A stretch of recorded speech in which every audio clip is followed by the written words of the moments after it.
O meu trabalho, eu acho assim que ele complementa o trabalho de todos os dentistas que tem, né? Porque todo músico tem um dentista que o atende. Sim. O que não tinha antes é a questão da importância de um para o outro. Eu acho que é isso que eu estou contribuindo mais a partir de quando eu comecei a me dedicar a isso. Então, assim, um dentista que tem interesse em atender o músico de sopro, ele tem que estudar o instrumento, ver a postura do músico, ver como ele toca o instrumento, ouvir principalmente o músico. Não dá para ser aquele atendimento, sai um entre o outro, você tem que ter um tempo para conversar com ele. E para o músico é o principal. Acho que o maior benefício é para o músico.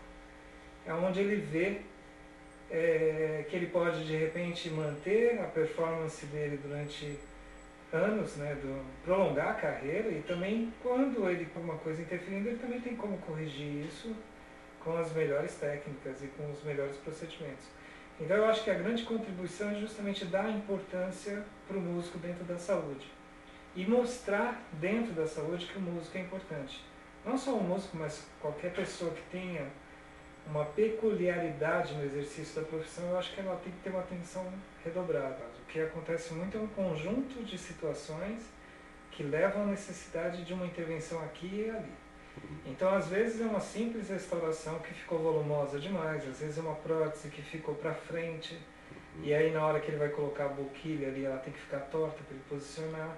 Às vezes o dente no popular está encavalado, a gente chama de apinhado, e esse encavalado faz com que a borda do dente corte o lábio. Sim. Na hora, principalmente quando vai para agudo, onde ele tem uma compressão labial maior. A língua, então às vezes a boca tem o posicionamento é mais difícil, aí tem que abrir mais a boca, então ele fica lutando entre abrir a boca e fechar a boca para poder ter articulação, e ele nem sabe que de repente é o dente. Sim. Né? Às vezes ele acha que é uma dificuldade que ele tem, e isso acontece muito, que o músico ele vem assim, olha, eu tenho um dente aqui que eu acho que me atrapalha. Né? Aí eu vou, vejo se realmente é o caso ou não, e quando é o caso, a mudança surpreende o músico, né? Ele fala, pô, tantos anos pensando que era uma dificuldade que eu tinha e é uma coisa boba. Né? Então, assim, como são 20 anos já atendendo, então já aconteceu de tudo. Né? Mas graças a Deus está sendo positivo.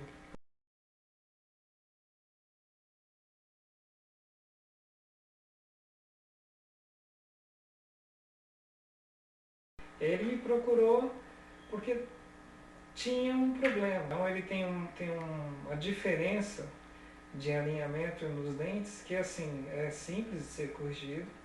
Não é um trabalho fácil, mas é simples de ser corrigido desde que você veja o instrumento que ele está tocando.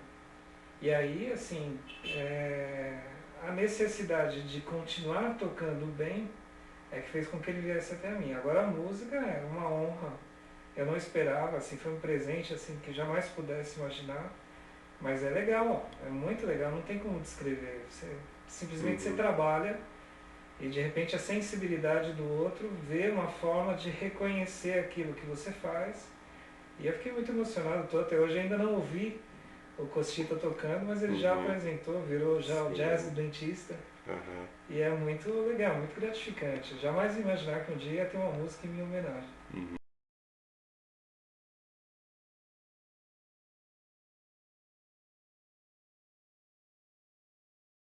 Sim, ele tinha de declínio, não só musicalmente falando, mas assim de cuidado com a boca mesmo. E nesse caso, principalmente por falta de um conhecimento dos dentistas que estavam atendendo, da força que ele colocava sobre os dentes dele. Então não estava tendo equilíbrio entre o tratamento, não que estivesse sendo mal feito, isso é importante. Eu acho que nenhum dentista em sã consciência vai fazer alguma coisa para prejudicar o paciente, não é esse o interesse. Mas não estava conciliando.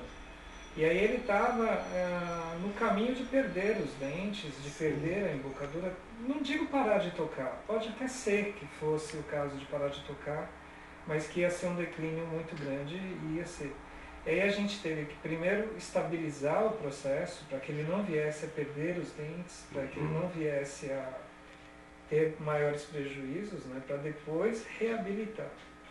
Então foi uma reabilitação assim, a gente, tanto eu quanto ele, a gente fala que foram 10 anos de tratamento para ele chegar a superar o que ele estava tocando antes. Então hoje ele está tocando muito melhor, segundo ele próprio, ele já deu testemunho público sobre isso, né, que eu ajudei bastante nesse sentido.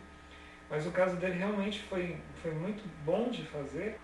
E o François já representa aquela vontade de, sabe, não, eu vou fazer. Ele foi muito disciplinado no tratamento, até hoje. Quando acontece alguma coisa, ele já me chama para não ter o risco de voltar no estágio em que ele veio me procurar, né?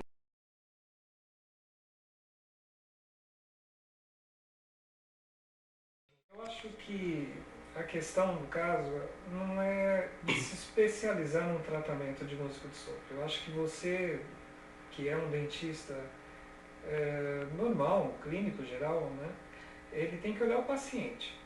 Então, não um cliente. Existe uma diferença grande entre cliente e paciente. O músico, inevitavelmente, se torna um paciente para você a partir do momento que você quer atendê-lo de forma diferenciada. O músico ele tem uma sensibilidade, na minha opinião, maior do que a minha. Ele está ali todos os dias, colocando a língua atrás dos dentes, sentindo o lábio ter atrito com os dentes, sentindo a boca de uma forma que eu não sinto a minha. Então, o conhecimento que eu tenho, ele faz com que eu vá lá e faça um procedimento, identifique uma lesão, dê um diagnóstico, mas ele não me fala exatamente o que ele está precisando na questão musical. E não tem como você ficar acompanhando um músico 24 horas para ver onde que ele está fazendo uma performance prejudicial à boca ou ao corpo, né? Então, assim, aquilo que ele se queixa é a base do tratamento. Então, o detalhe que o músico dá é confiável demais, porque é o que eu falei, a sensibilidade que o músico cria durante anos estudando, ele conhece a anatomia do dente dele melhor do que eu. Então, você como dentista comum, vamos colocar dessa forma, não é pejorativo, mas só para diferenciar.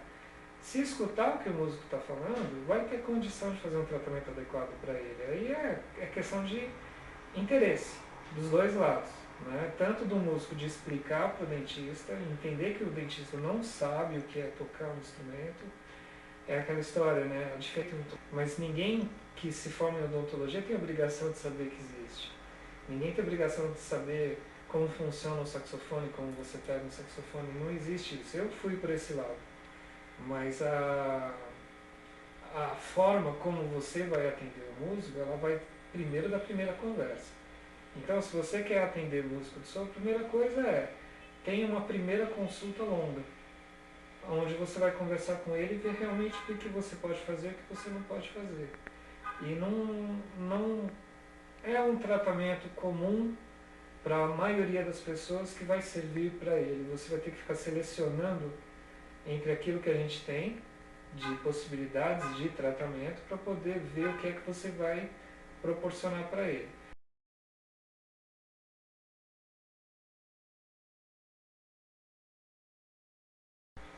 Todo mundo pode me encontrar no Facebook, eu tenho a página Odontologia para Músicos de Sopro, né?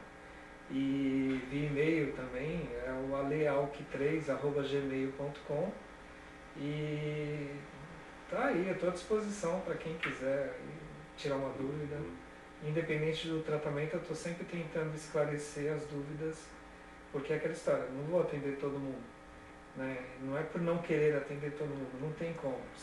Está fora de São Paulo, não vai vir para São Paulo, não é todo mundo que pode vir, então aí eu respondo pelo e-mail, pelo Face, aquilo que dá para responder presencial, mas tirar a dúvida eu estou sempre tirando. Então quem quiser entrar em contato comigo, o e-mail, alealc3@gmail.com, e a página Odontologia para Músicos de Sopro. Perfeito. Obrigado, Alexandre. Eu que agradeço a oportunidade. Isso aí. Valeu.